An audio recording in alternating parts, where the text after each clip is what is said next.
Today is the 13th of January, 2015, and this is episode 178. This show is intended for informational and educational purposes only. What cryptocurrency enables is new, empowering, and exciting, but we're not experts, just obsessed companions walking the road towards a more peer-to-peer future.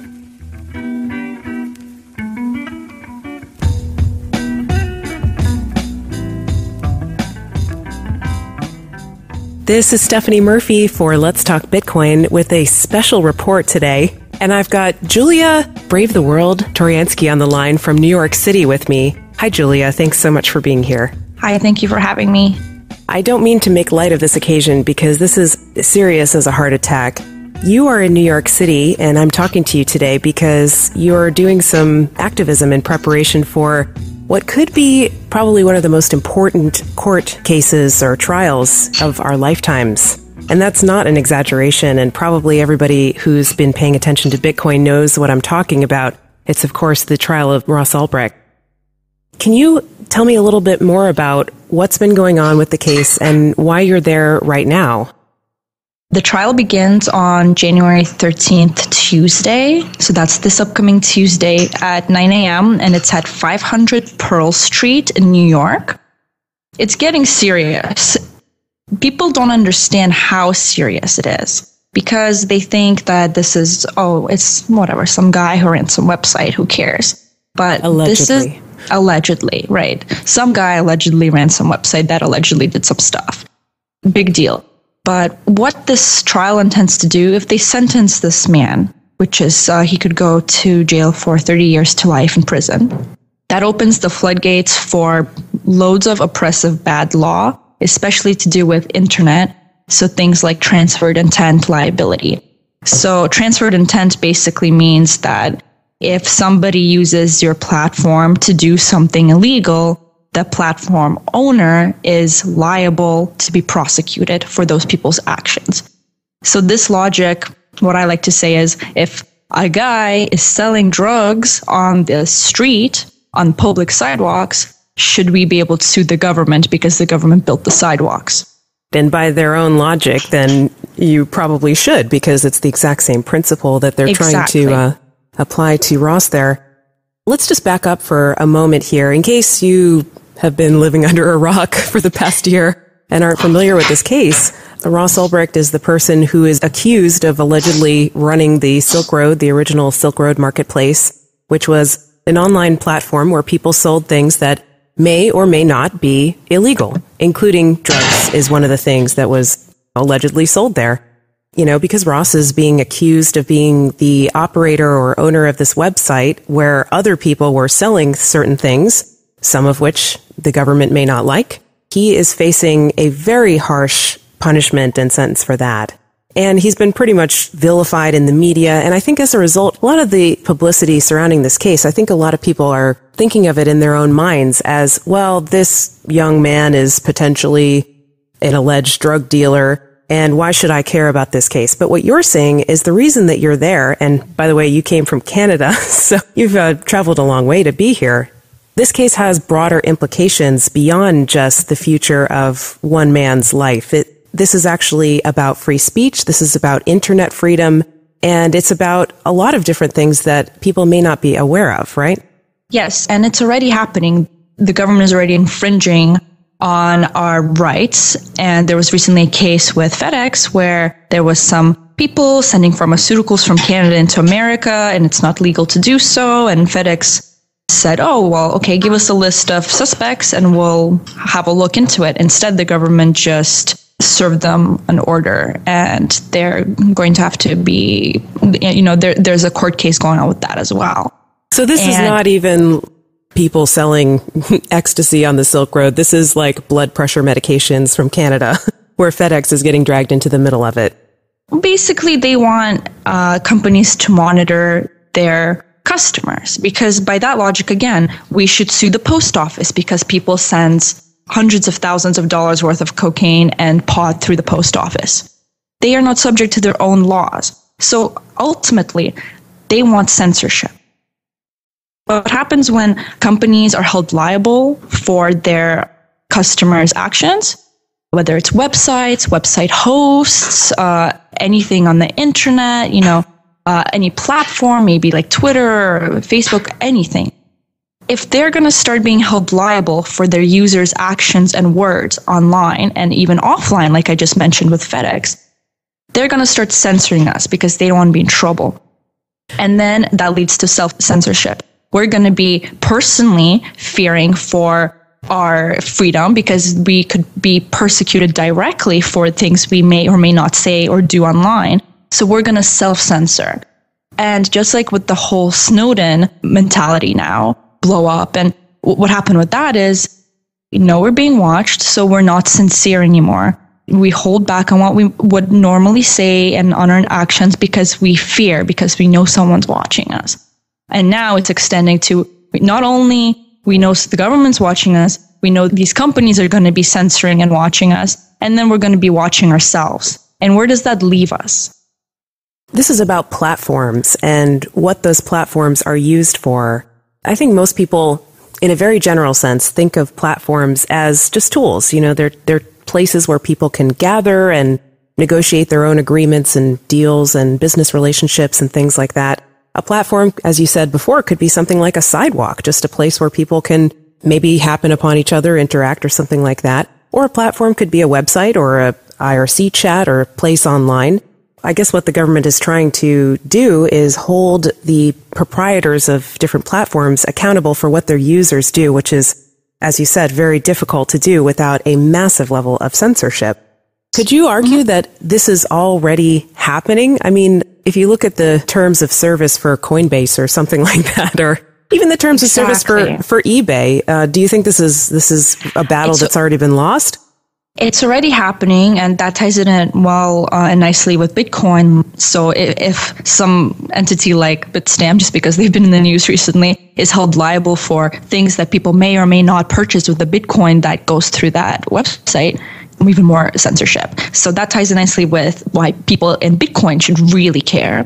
But it is already happening. And I was lucky enough to get free tickets to go see Cabaret. And if no one's familiar, it's an old school musical. It's really wonderful. There's so many parallels drawn with this musical and what's going on. I was just watching it and I had this catharsis. Our own reality, what's happening with the case with Silk Road. And if you're not familiar, Cabaret, it's about Germany during the time where the Nazis got into power. And it follows, young people partying in Berlin and they're working, and a lot of it is very raunchy and sexual. And it progresses from this kind of fun stage play, and there's a narrator, the MC, and he guides you through the narrative. And the narrative slowly goes from this kind of sexual, fun, raunchy story to praise Hitler and kill all the Jews. It goes very dark. And at the end, the MC, who slowly becomes part of this whole narrative and this acceptance of violence and this pacification of the masses into accepting this new narrative of their country. And at the end, they all die because they're sexual perverts or homosexual, all of this stuff. So what's the lesson there? The lesson is the MC is the narrative. That's the government. That's the state. It's people who work. It's the media. It's people who are the state. It's the cops. It's the judges. It's everybody participating in this. And they accept it. And guess what? At the end, they're going to be sent to the camps as well. So it's happening. Some people may say it's an extreme conclusion to draw, but the way that it happens, it's the same way every time. It's the same way every time. And if people think they're going to be exempted from the violence and exempted from being prosecuted, you're wrong. And you need to participate in what's happening in America. I need to participate in what's happening worldwide with the censorship and the restriction on our freedoms. And it starts with big trials like this, because we close our eyes to these events. We don't think it's a big deal. It's okay if this happens. It'll blow over. No, it's not going to blow over. It snowballs. Look at history. It always snowballs and becomes worse. It brings to mind that poem by Pastor Martin Niemöller. Of course, you were talking about Germany, World War II era. And he said something like, well, first they came for this group, the trade unionists, and I wasn't a trade unionist, so I didn't stand up. And then they came for the homosexuals, and I wasn't a homosexual, so I didn't stand up. And by the time they came for me, there was no one left to stand up for me. And that is just such a piece of wisdom that I think we can really carry forward into today, because there are a lot of people who probably hear about this case and don't think anything much of it. So big deal, this guy may be going to prison. Well, it's his fault. He took a risk. If he was the actual owner of the Silk Road, then he brought it upon himself. They probably, kind of deflect the blame onto Ross, potentially. And then they dismiss it and don't think much of it. But as you said, it really could have implications not only for free speech online, but also for the way that property is defined in U.S. law. There could be a lot of different precedents that could come out of this that will really affect people's freedoms and their lives. So what I've been saying is, if you're going to think of this as anything, this is the simplest way to put it. They are testing the waters, okay? They're testing the waters and they're seeing if there's any resistance to what they're trying to do. If there's no resistance, if we don't give them a storm, if we just stay passive in like these lukewarm statist waters, close our eyes and send somebody who, even if he is who they say he is, actually didn't do anything wrong directly. Indirectly, that could be highly arguable. If we start to send people like that to prison on the state's whim, in an unfair trial, most people consider this to be quite unfair. We are setting our own standard in this country. We are setting our own standard. Don't complain next time you're being held liable for something ludicrous and nobody shows up, because you didn't show up either. Let's talk about the fairness of the trial.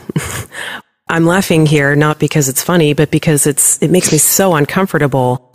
Growing up in America, you're taught that this is the fairest system in the world and everybody gets a fair trial. You're innocent until proven guilty and you have the right to face your accuser. And if someone gets convicted of a crime, they are guilty beyond a shadow of a doubt and the justice has been served. Well, in this case, the judge has allowed motions from the prosecutor, as I understand it, and definitely not a legal expert of any kind, but as I understand it, the judge has allowed the government to basically stack the deck against Ross Ulbricht by not allowing his attorneys to mention his political beliefs in the court. So they can't talk about the fairness or unfairness of the drug war, which is very relevant to this case. They are not being allowed to mention how much potential jail time he is facing or prison time he is facing for the jury. So it's conceivable that the jury could say, oh, well, maybe he'll go to jail for a couple of years and learn his lesson. But potentially they're sending a young man to prison for the rest of his life. He's 30 years old. They're not allowed to mention the sentence that he's facing. They're not allowed to bring up a lot of different evidence. There was a motion a while ago, I think that was made by Ross's attorneys, saying, well, the IRS has said that Bitcoin is not money, and the Department of Justice or some other branch of the government says that it is money. So which is it? And is he really able to be charged with money laundering? They basically said, well, it's money for our purposes, and yes, we can charge him with whatever we want. Ross was, I think, initially charged with murder for hire. I'm not too familiar with legal term, but there was 4 counts. Mm-hmm. That's how I've heard it phrased. There's 4 counts of murder for hire. There's no bodies, no grieving families, nothing. Mm-hmm. Nothing. So it seems like it was a specifically slanderous thing to bring up so that his character would be vilified and he won't get support. And he wasn't indicted on any of it. And they're allowed to bring it up in trial. Yes, thank you. That was what I was trying to get out was, he was not indicted on these charges, but they are still allowed to talk about that in the courtroom to, potentially have an influence on the jury. But yet they can't talk about something as simple as his political beliefs, his beliefs about the drug war. It's just a mockery. Anyone who still believes that we have this fair system of justice and that the courts are blind justice administering the law in the most fair and unbiased, objective way, that is just totally not true. The deck is stacked against him, and I'm scared to see what's going to happen to him because I really feel bad for him. I'm really scared. It feels like his future has been decided before he even got a trial. It feels things have been orchestrated against him, specifically to slander him and to, he also wasn't allowed to do his discovery until the very last minute. So he's he's supposed to be working on the case with his defense. And he wasn't given his computer to do his discovery until the very last minute. And wow. That's not by accident. No. I've heard things like he's not given, and while he's doing the discovery, he's not being fed, and just ridiculous things. Maybe that's a rumor, but I've heard from different people. If you care at all about freedom or about just the idea of justice, look into this case for yourself. What you'll see is that this is not in the interest of fairness and justice. And I don't care what you think about the drug war. I don't care if you think that Ross is a terrible person. I don't care if you think that he's DPR. I don't care. The important thing is that you care about the outcome of this trial. Because when you do start caring, it's going to be when you're being targeted. And that will happen, and it'll be too late. So you need to have some, self-preservation here. And if you live in New York, come and show up. Show up. I mean, I don't want to sound like hippy-dippy or anything like that, but if we have people outside who support him, there's a catharsis for him. There's visible, emotional people who truly believe in standing up for this person's rights. Don't underestimate the power of that. And that means, we'll get more mainstream media covering it. The right people will be outside to give them sound bites. This is important. If the prosecution is confident and feels like Ross has no support, they're going to do their job a lot better than if they have all of these people rallied outside wanting justice for this case. It makes a difference. It's really important not to underestimate the court of public opinion, which is very important here. It's true, when there is support for somebody who's facing charges such as this, it can really do a lot for their morale, and it can do a lot for changing the narrative. And it's not illegal to express an opinion yet.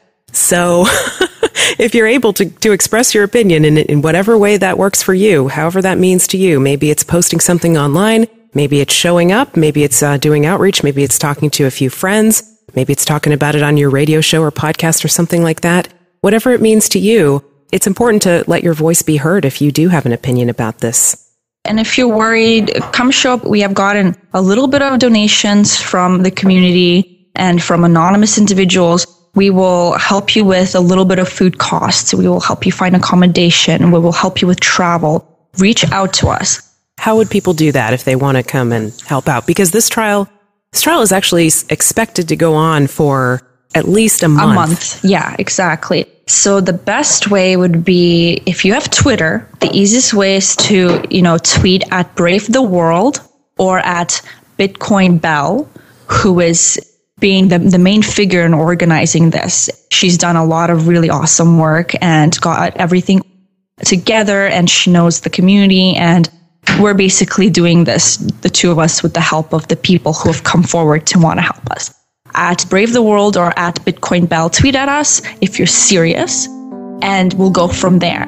If you don't have Twitter, email me, bravetheworld.com, or at bitcoinbell@gmail.com as well. And it's just spelled as it sounds, Bitcoin Bell with 2 L's at gmail.com. That's the most direct route, okay? B-E-L-L-E or B-E-L? Yeah. Okay, B-E-L-L-E.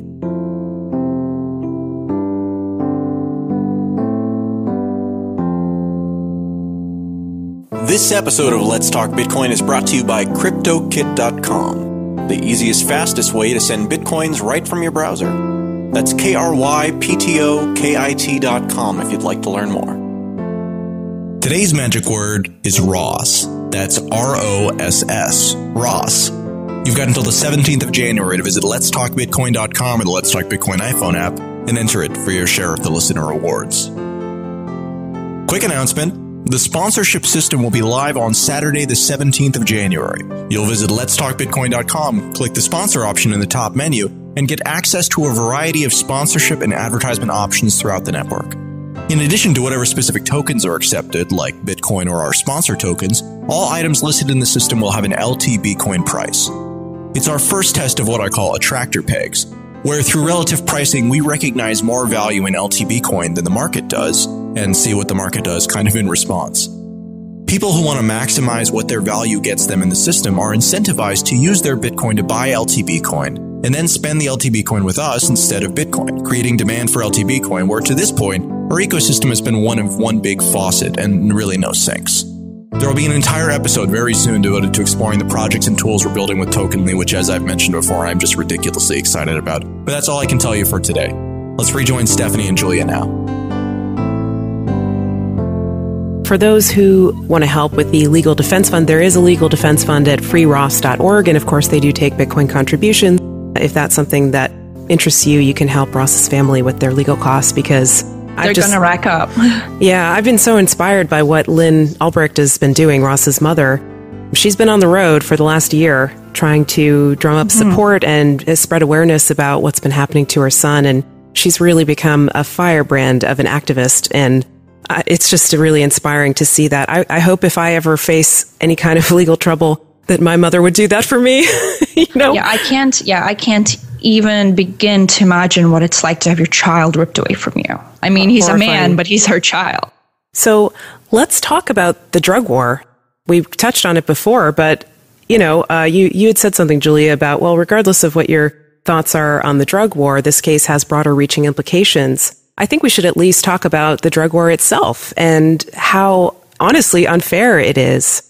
The idea people shouldn't be allowed to put certain chemicals in their own bodies, their bodies that they own, that they control. You could say your body is really the one thing that you have full dominion over. You are in the driver's seat. You're the captain of your own ship. And when somebody else tells you, no, you can't do that with your body, that is a fundamental human right that's being violated.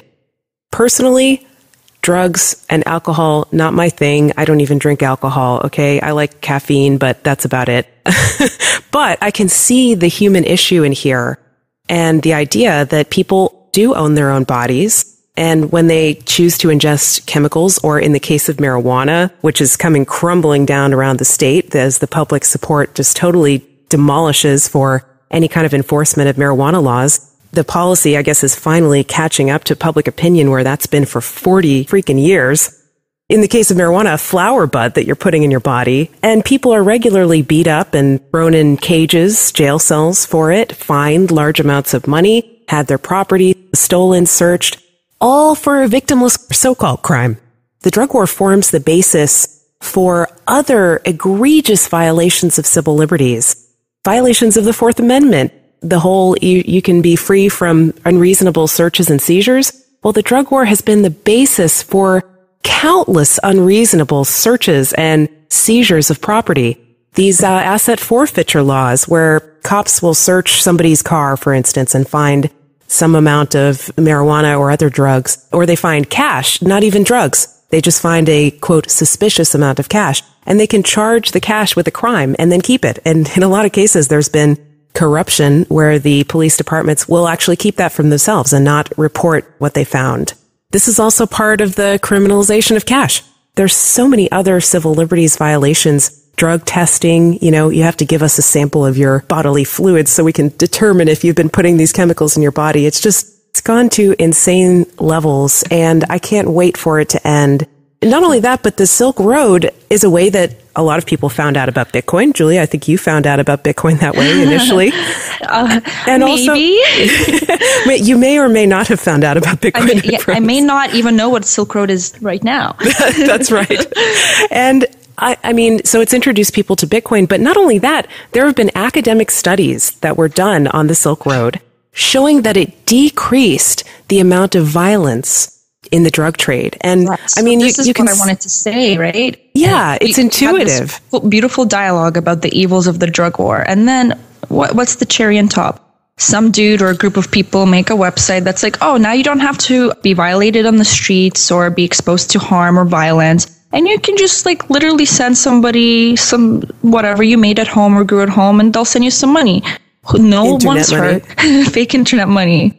That is what they're so scared of. They're so scared of us being outside of their system and outside of their grasp. Mm. This is why this is such a big deal as well. They're killing a couple of birds with one stone here. The government would love to control people in any way that it can possibly get away with, and controlling not only what they choose to put in their bodies and potentially how they recreate or whatever, but also controlling whether their property can be searched at any moment at the drop of a hat, whether they can be subject to testing and enforcement, whether they can have probable cause to stop people on the streets. You know, New York and Philadelphia have these stop and frisk procedures where it's largely young Black or Hispanic males that get targeted and frisked and put in jail and beat up by the police at a disproportionate rate. This just needs to stop. It's not in accordance with human freedom. It's not how fellow humans should treat one another, just on a very fundamental level. When you have a platform like the Silk Road that allows people to avoid being exposed to robbery and potentially getting beat up or harmed in some street corner somewhere trying to obtain their substances of choice that are made illegal by the government, when you have instead the ability for them to order those through the mail online, it's no contest. Of course the Silk Road decreased violence. Of course it made people safer. At the end of the day, I know Ross Ulbricht is alleged to have run the Silk Road, but if he did it, then he's a hero. Oh yeah, if he's DPR, he's a total hero in my eyes. Total hero, revolutionary, brave soul.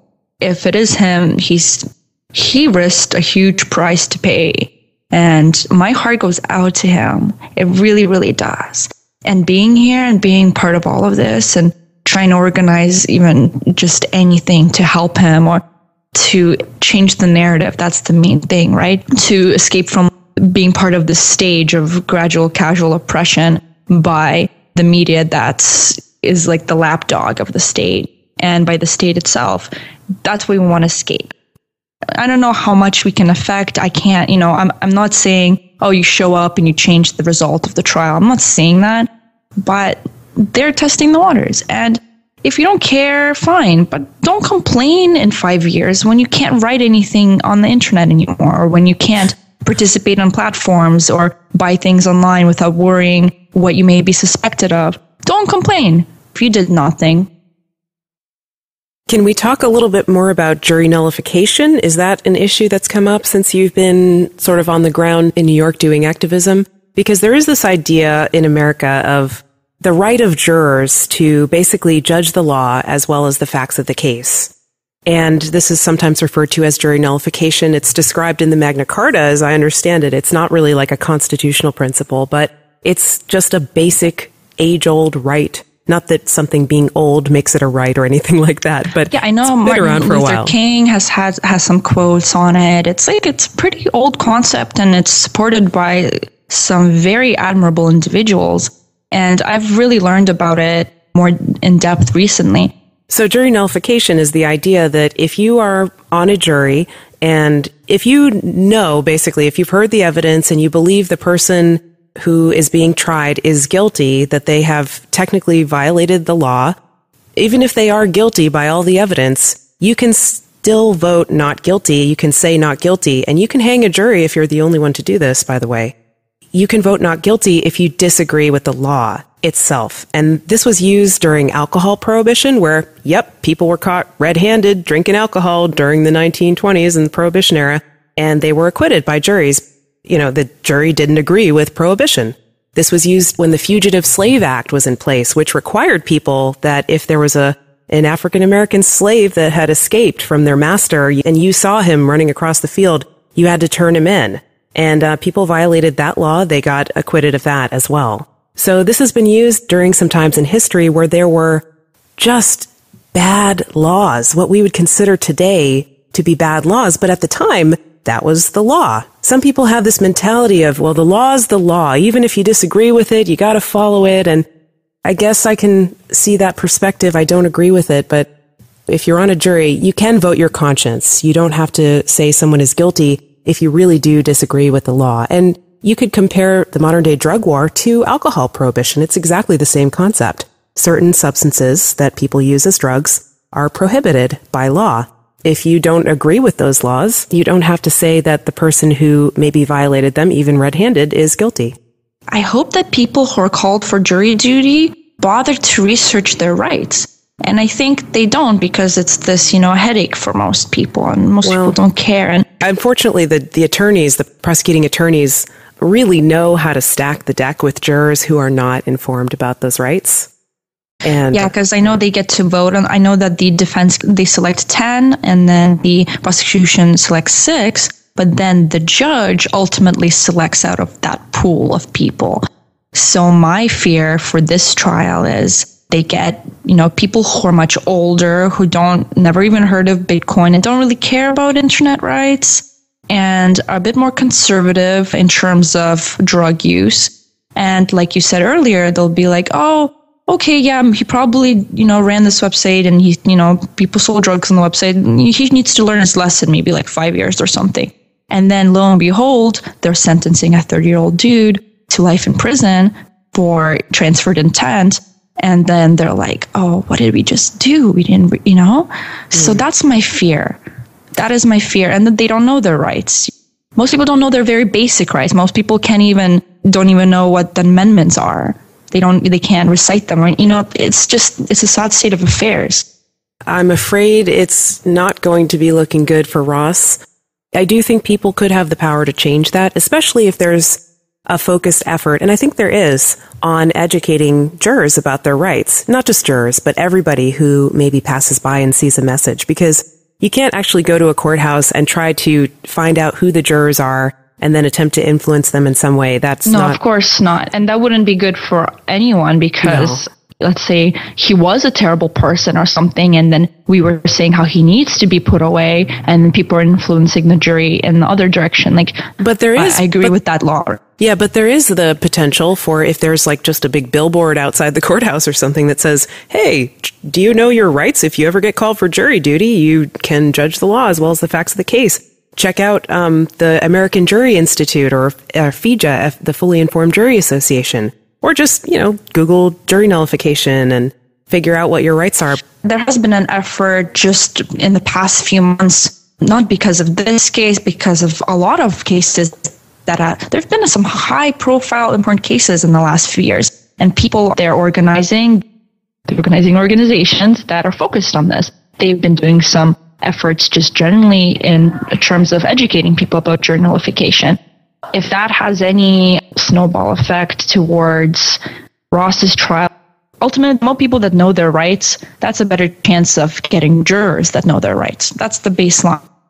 I know that there's an ad campaign going on right now. I don't know if you've seen these billboards, Julia, but I've heard that there are some full-size advertisements on the sidewalk near the courthouse that say something about jurors' rights and tell people to Google jury nullification or something like that. Have you seen those? When I was there, I did not see that. I've been I've just been focused on this specific trial. Mm-hmm. So I haven't been participating in any of that. When we do show up, I hope there is a group of people who are doing that. I just, there's only so many tasks that we can accomplish here as a team. So hopefully more than one group of people come out and show support. And to be frank, I've been a little bit disappointed. There's people in the activist community who get paid to do this work, and some of them aren't even showing up. So I've had very up and down. 1 minute I'm very happy for the support and happy that there's other groups of people who we've had nothing to do with who are doing their own thing that could possibly help everybody in the grand scheme of things. And then there's us, and I don't know. I hope that made sense. Yeah, I hear you. I mean, I'm kind of feeling concerned that you or some of the other people there might feel burned out because, if you don't get the support that you're looking for, or if you're the only one who's standing out there in the cold with a sign, then it can be a little discouraging. And especially if the case turns out to have a negative outcome and then you've spent all your time and money kind of trying to help it. And what was that all for? And so I hope people who are listening do give you support in whatever way that means to them, whether it's just sending you an encouraging note or donating or sharing your videos or doing their own activism themselves, whatever it takes. I hope you get the support that will help keep you going. And if you're far away and all this, fine, go on my YouTube channel. It's my last video that I uploaded that really sums up the grand impact and scheme of this trial. It's a Brave the World channel on YouTube. So if you do just / Brave the World channel, it should come up. So what's your game plan? Are you going to be standing outside of the courthouse with signs during the week when the trial is going on? Tell me a little bit about what you're planning to do to try to raise awareness among the general public. we're basically the Ross Ulbricht crew. Like, we are concentrating on him in this trial. So we have different groups of people. Some people are doing video work, just covering it, making sure we get everything on film that's going on, and also that gives it publicity. We have people sitting in the courtroom, seeing how it goes down, taking notes. Some people have press passes, so they can, utilize that. That's important to be actually present there. So in terms of the catharsis, showing the support, like sending your support to Ross, sending your support to the defense, showing that there's people there, and then there's like an accumulated energy of goodwill. That's important. I mean, some people will be there out of just curiosity, but it makes a difference that they're there. And then we have other people with, It will make a difference to Ross, I'm sure. Like, he'll remember who showed up and supported him because, if he's in high spirits, the whole team will perform better. When you walk into, you have an important business meeting or an interview and somebody just says something horrible to you right beforehand, or something bad happens, your attitude and your vibe and your mental state is night and day to if you woke up and you had support and people send you goodwill. It makes a huge difference. And anybody that does business or has done interviews or even just showing up to work, you know what I'm talking about. This is just times 100 in a grand scale. Just showing up to a trial. Journalists do it all the time. People do it who have an interest in the case in whatever way all the time. You're not going to get arrested if you go to a trial and just sit there quietly and, just observe what happens. And they're supposed to be open to the public, right? That's the whole point of a trial. So, right. Yeah. And that's the other angle. We have groups of people. We're going to be doing signs today to spark awareness, to spark interest, to change the narrative, like we've been saying over and over again. When the media does show up, they'll catch that on film and they'll give the other side of the story from our narrative, not from the mainstream slander, but from our narrative. That will raise eyebrows, and that will raise, I hate saying raise awareness, but lack of a better term. People will see it on mainstream TV, and maybe more people will come out, and maybe it'll pique their interest. Maybe they'll do some research, see this interview, see that interview, read that article, and they'll realize, like, damn, maybe this is going to affect me. Maybe I should, get off my butt and do something too. Maybe you should get off your butt. Yeah, I like that. I like that phrasing. Okay. So, Julia, I know we're coming to a close here. Is there anything else you want to add or talk about that we didn't cover so far before we give all the information about how people can get involved if that's something they want to do? I think we covered almost everything. If you do show up, my advice to you, just for everyone's safety and well-being, if there is, security there, etc., conduct yourselves above reproach. So the state and the media has to elevate their own behavior. Be respectful and be better than them, because we are better than them. And don't let anyone bully you, and know your rights. One more time, how people can get involved if they're interested. You mentioned Twitter, your YouTube channel, and any other ways that people can get in touch with you. Yeah, let me just repeat all of it. Bitcoin Belle, BELLE, together, at gmail.com. If you want to volunteer, if you want to come down and do any of these roles that I've described, we will help you with food. We will help organize accommodation. We will help with travel, depending on what you can offer and what value you bring. Bitcoin Belle at gmail.com, BELLE. And just to clarify, that's someone else's email address. That's not your personal one. That's not mine, but this is the main wonderful activist, Michelle Seven, who is basically leading the organization of what we're trying to accomplish here. You can also get her if you tweet at her, she's very active on Twitter. If you forget the email or whatever, at Bitcoin Belle. That's easy too. You can tweet at me at Brave the World, and you can email me through my website, bravetheworld.com. Of course, there's ways to donate to your efforts, as well as ways to donate to Ross's Legal Defense Fund. His is at freeross.org, and your donation information will be available if people get in touch with you on Twitter or through your YouTube channel. It's linked on your video about this coverage of the trial. So you can donate straight to Ross's fund, which will help cover, I think it's costing them $30,000 a week, for defense. Yeah, so you can send money directly to them. And if you want to help us cover costs for volunteers, transportation, food, etc. Bitcoin Belle has an address right on her, like where the info is on her Twitter account. And if you see the video on my channel, Brave the World channel, there's an address there too at the end of the video that you can donate to. So you're up to you, whatever you want to contribute to, it's fine. It all helps.